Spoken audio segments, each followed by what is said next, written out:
अस्सलाम वालेकुम। This is Mohammad Qaiser Bilal and you are watching Universal Mathematics. Student, आज की इस वीडियो में हम symmetric and skew symmetric matrix को डिस्कस करेंगे। ठीक है, इसमें हमारे पास जो है हम ये देखेंगे किसी भी मैट्रिक्स को हम सिमेट्रिक मैट्रिक्स कहते हैं अगर उस मैट्रिक्स का हम ट्रांसपोज लें तो वो मैट्रिक्स खुद आ जाए।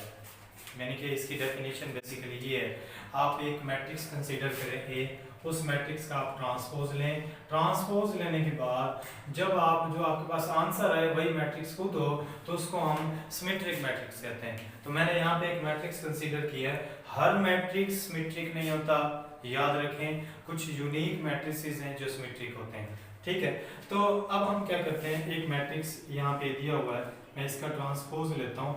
ट्रांसपोज जब हम लेंगे, मैंने आपको ट्रांसपोज का कंसेप्ट दिया था, उसमें हम ये कहते हैं कि रोज को हम कॉलम में चेंज कर देते हैं या कॉलम्स को रोज में चेंज कर देते हैं। तो अब यहाँ पे हमारे पास 1 2 3 दिया हुआ है, तो यहाँ हम लिखेंगे 2 1 2 एंड 3, यानी कि इस कंप्लीट रो को मैंने यहाँ पे कॉलम बना दिया। क्लियर? अब उसके बाद मैं क्या करता हूँ, ये जो मुझे रो 2 दी हुई है इसको कॉलम 2 बना लेता हूँ, 2 -1 एंड 3। ये जो रो 3 दी हुई है, ठीक है, इसको कॉलम 3 बना लेता हूँ, 3 4 एंड 0। Clear student? अब जब हम ये काम करते हैं, ठीक है, ये काम करने के बाद देखें मैंने क्या किया यहाँ पे, मैंने रो 1 को, यहाँ पे हमारे पास 4 है, ठीक है, रो 1 को मैंने क्या किया यहाँ पे, रो 1 हमारे पास यहाँ कॉलम 1 बन गई।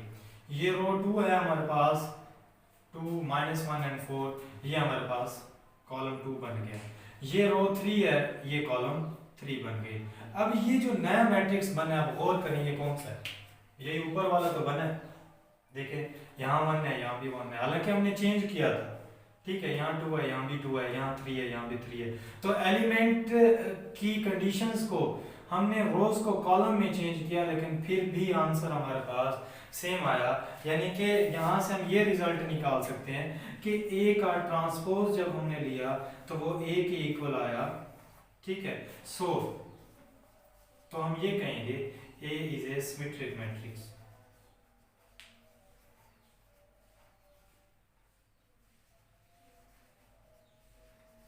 तो ये हमारा, यानी कि बेसिकली हमने यूं डिस्कस करना होगा।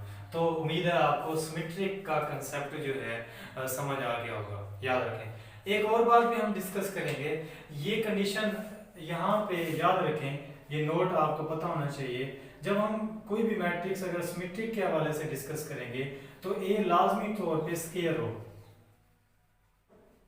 स्क्वायर मैट्रिक्स हो, क्योंकि ट्रांसपोज हम हमेशा स्क्वायर मैट्रिक्स का ही ले सकते हैं, किसी और मैट्रिक्स का हम नहीं ले सकते। समझ आ रही मेरी बात की? यानी कि रेक्टेंगुलर का ट्रांसपोज हम इजीली नहीं ले सकते। अब हम बात करते हैं स्क्यू सिमेट्रिक मैट्रिक्स की। If A B a square matrix, तो अगर ए स्क्वायर मैट्रिक्स हो और ये कंडीशन सेटिस्फाई करे, जब आप ए का ट्रांसपोज लें वो -a के इक्वल है, यानी कि जब आप उसका ट्रांसपोज ले लें तो ट्रांसपोज लेने के बाद आपके पास जो आंसर आए वो यहाँ पे एक ए हो, यहाँ जो आंसर आए वो यहाँ पे एक ए हो, यहाँ माइनस हो। Clear student? अब हम इस बी का ट्रांसपोज लेते हैं। मैट्रिक्स बी का जब हम ट्रांसपोज लेते हैं तो हम क्या करेंगे, हम इसमें एलिमेंट्स को जो है वो चेंज करेंगे। ये रो दी हुई है, इसको कॉलम बनाएंगे 0 2 एंड 3। ये रो 2 दी हुई है, इसको कॉलम बनाएंगे -2 0 एंड 1।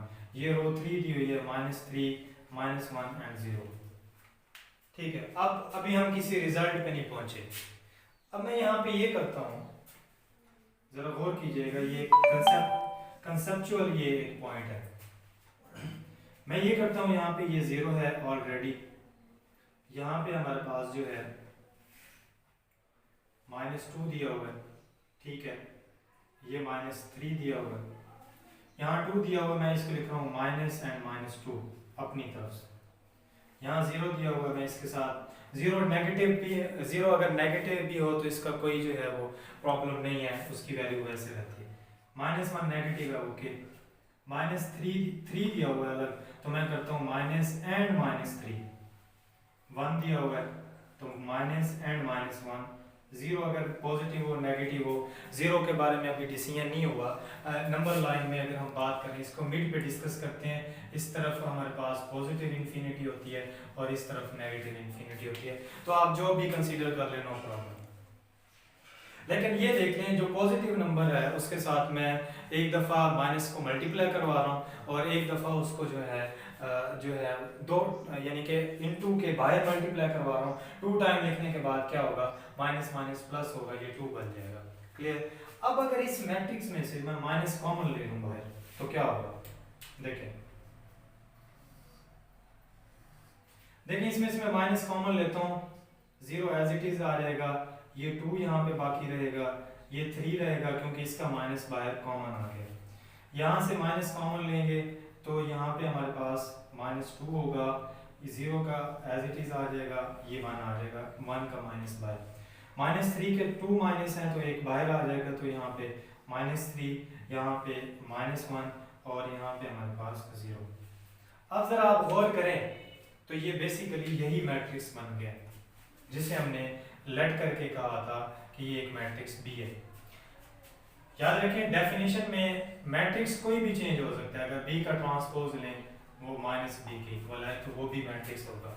अब देखें हम चले कहाँ से थे, हमने बी का ट्रांसपोज लिया था, that is B transpose will be equal to -b, क्योंकि यहाँ माइनस आया हुआ है और ये कंप्लीट मैट्रिक्स बी है। तो इसका मतलब ये हुआ कि given matrix B is a skew symmetric matrix. याद रखें कि हमारे पास किसी भी सिमेट्रिक या स्क्यू सिमेट्रिक को डिस्कस करते हुए हम ये देखेंगे कि हमारे पास जो है गिवन मैट्रिक्स स्क्वायर मैट्रिक्स हो, एक बात। दूसरी बात, जब हम कहेंगे कि वो अब हम शो करा रहे हैं कि सिमेट्रिक है तो ए का ट्रांसपोज ए के इक्वल आएगा। अगर हम कहेंगे स्क्यू सिमेट्रिक है तो ए ट्रांसपोज -a के इक्वल आएगा। हर मैट्रिक्स सिमेट्रिक और स्क्यू सिमेट्रिक नहीं होता। उम्मीद है आपको ये लेक्चर जो है वो क्लियर हो गया होगा। हमारे चैनल को सब्सक्राइब करें। Thanks for watching.